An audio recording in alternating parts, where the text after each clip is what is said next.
అందరికీ జై శ్రీరామ్. భగవద్గీత మొదటి అధ్యాయం అర్జున విషాద యోగం మొదటి శ్లోకం.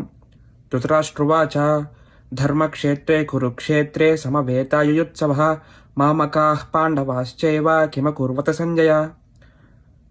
ధృతరాష్ట్రుడు అంటున్నాడు అనమాట. ధృతరాష్ట్రుడు పుట్టి గుడ్డువాడు కాబట్టి ఆయనకి యుద్ధంలో ఏం జరుగుతుందో కనిపించదు. ఆయన అంతఃపురంలో కూర్చొని సంజయుడు పక్కన ఉంటాడు. సంజయుడికి మొత్తం కనిపిస్తూ ఉంటుంది.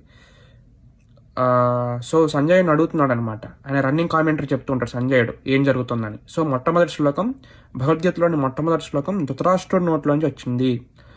ఏమంటున్నాడంటే, ధర్మక్షేత్రే కురుక్షేత్రే సమవేత యుయోత్సవ.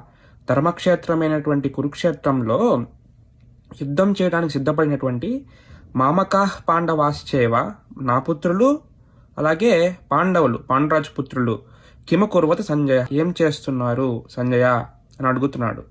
ఇది భగవద్గీతలోని మొదటి శ్లోకానికి